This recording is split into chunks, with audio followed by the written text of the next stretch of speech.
Breaking news చూస్తున్నాం. ఎన్నికలు దగ్గర పడే కొద్దీ అయితే ప్రలోభాలు లేదంటే దౌర్జన్యం అన్నట్టు పరిస్థితులు మారుతున్నాయి. శ్రీకాకుళం జిల్లాలో వైసీపీ నేత ధర్మాన ప్రసాదరావు బెదిరింపులు వెలుగులోకి వచ్చాయి. మత్స్యకార నేత మైలంపల్లి నరసింహమూర్తి ఇటీవల టీడీపీలో చేరారు. ఆయనకు ఫోన్ చేసిన ధర్మాన పార్టీ మారడంపై ప్రశ్నించారు. వైసీపీ గెలుపు ఖాయమైన సమయంలో పార్టీ ఎందుకు మారుతున్నావని, అధికారంలోకి వచ్చాక శత్రువుల్ని మిగలనివ్వమని బెదిరించారు.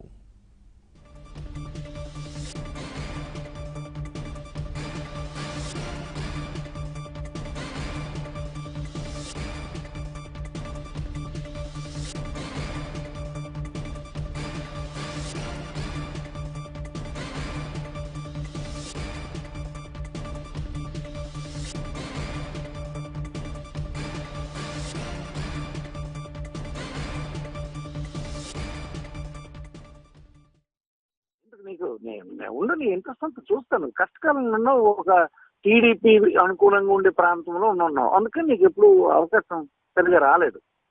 ఒక కౌన్సిలర్ అవుదామనో ఏదన్నా. ఇప్పుడు కొట్టి మంచి గాలి వచ్చి గెలవడానికి అవకాశం వచ్చింది. మరి ఇప్పుడు మరి మన గవర్నమెంట్ కూడా కొట్టుగానే ఉంటది కదా. పూర్వం అంటే మనం కాంగ్రెస్ లో ఉండేవాళ్ళం. కాంగ్రెస్ అనేది అందరికీ లిబరల్ గా చూసేటువంటి గవర్నమెంట్. ఇప్పుడు ఇది కూడా ప్రాంతీయ పార్టీ కదా. ఇది కూడా మరి శత్రువులందరినీ క్రష్ చేస్తారు. మళ్ళీ చూసుకుంటారా, శత్రువుడికి ఎంత పెట్టి కొడేస్తారు మళ్ళీ గవర్నమెంట్ వచ్చినట్టు. ఏం పద్ధతి అంటే రీజనల్ పార్టీల పద్ధతులు కదా అవి. అనుకుంటే కదా కాంగ్రెస్ అది వేరు. నీకెందుకు అంత నీలాంటికి ఎందుకు బాధ, నీకెందుకు హాయిగా, నీకెందుకు ప్రాధాన్యత నువ్వు అప్పుడైతే నువ్వు చూసినట్టు నువ్వు కొంతకాలం నేను ఉంటానులేండి అలాగా మాయ చేస్తామంటే ఉరుకుండిపోయినండి. నీకేం మళ్ళీ నోటిఫికేషన్ వచ్చి గవర్నమెంట్ వచ్చేస్తున్న సమయం ఇంకా ఎందుకు వెళ్దాం, అవసరం లేదు. ఆలోచించుకోండి. నగేష్ గారు ఉంటారు అక్కడ, రామ ఉంటాడు, అందరితో మన నారాజు ఉంటే వాళ్ళతో మాట డిస్కస్ అయ్యాయి. నీకు ప్రయోజనం ఉందంటే, మా స్నేహితుడు కనుక ప్రయోజనం ఉందంటే ఏంటంటే గౌడ చెప్పింది, ఎవడు చెప్పిందని నమ్ముతావు నువ్వు. అది గౌడు దొరకని పరిస్థితి, అందరూ వెళ్ళిపోతున్న సమయంకి ఎవరినో పట్టుకోవాలని వెళ్ళి మనలోంచి ఒకరిద్దరిని లాగాలని ప్రయత్నించారు. చూస్తాం కదా, బిల్ల అడ్వకేట్లు లాంటి వాళ్ళు అందరూ మొత్తం చేరిపోతుండ్రు వన్ సైడ్. చూసావు కదా, ఏ ఇండికేషన్ లేకపోతే వచ్చేస్తారు. మనకి వాళ్ళకి ఈ టౌన్ లోనే 11% తేడా ఉంది. లేటెస్ట్ సర్వేలో ఈ యొక్క టౌన్ 11% తేడా ఉంది. 1-2 కాదు, వాళ్ళకంటే 11% లీడ్ లో ఉన్నాం ఈ ఒక్క టౌన్ లో.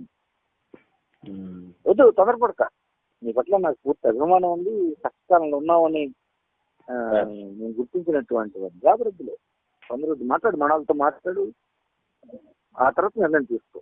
అవగాహన వచ్చింది. నమస్తే సార్.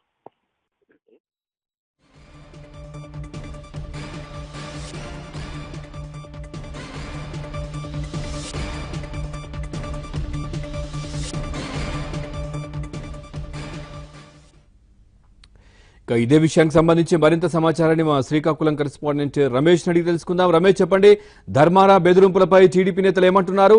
అధికారంలోకి వస్తే శత్రువులను మిగలనివ్వమన్న ధర్మాన బెదిరింపులను ఎట్లా చూడొచ్చు?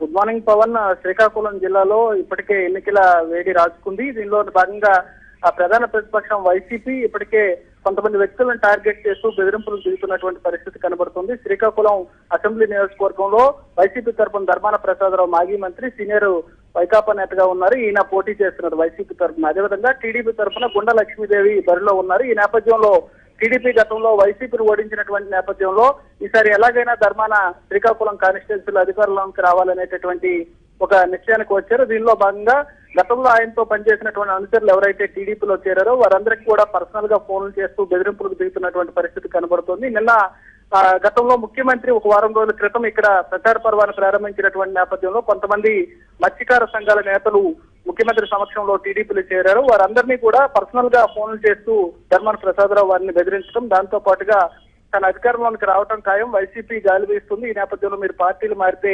ఇబ్బందికరమైనటువంటి పరిస్థితులు ఉంటాయి అనేటటువంటి హెచ్చరికలు చేస్తారు. దాంతో పాటుగా ఏదైతే వాళ్ళకి సంబంధించినటువంటి వ్యాపారాలు ఉన్నాయో ఆ వ్యాపారాల పైన కూడా కొన్ని ఉదాహరణలు చెప్తున్నారు. గతంలో ఏం చేశాను, నేను అధికారంలోకి వస్తే ఏం చేస్తాను అనేటటువంటి కొన్ని ఇబ్బందికరమైనటువంటి వ్యాఖ్యలు చేస్తున్నటువంటి పరిస్థితి నెలకొంది. ఈ నేపథ్యంలో ఆ నేతలు తర్జన భర్జన పడుతున్నారు, తీవ్రమైనటువంటి ఇబ్బందులు పడుతున్నారు. అయితే టీడీపీ నేతలు మాత్రం ఈ ధర్మాన్ని చేస్తున్నటువంటి బెదిరింపులకు సంబంధించి ఆడియోను ప్రస్తుతం బయటికి రిలీజ్ అయింది. శ్రీకాకుళం జిల్లా వ్యాప్తంగా ఇది సంచలనం రేపుతుంది. ఎందుకంటే ధర్మాన ప్రసాదరావు వంటి సీనియర్ నేతలు తన అధికారంలోనికి రావటం ఖాయం, వస్తే ఎవరెవరైతే పార్టీ మారారో వారందరూ అంతు చూస్తాం అనేటటువంటి రకంగా హెచ్చరికలు చేయడం పైన తీవ్ర ఆందోళన వ్యక్తం చేస్తున్నారు. దీనిపైన ఎన్నికల సంఘానికి ఫిర్యాదు చేయడానికి కూడా టీడీపీ నేతలు సమాయత్తం అవుతున్నటువంటి పరిస్థితి కనబడుతోంది. మరోవైపు ఏదైతే ధర్మాన ప్రసాదరావు టీడీపీలో చేరినటువంటి మత్స్యకార సంఘాల నేతలకు బెదిరింపులు చేశారో ఈ నేతలందరూ కూడా తమకు వైకాపాలో చేరటం ఇష్టం లేదు, అయినప్పటికీ కూడా ధర్మాన టీడీపీలో చేరినటువంటి నేతలందరినీ కూడా టార్గెట్ చేస్తూ తమ వైపు రావాలి,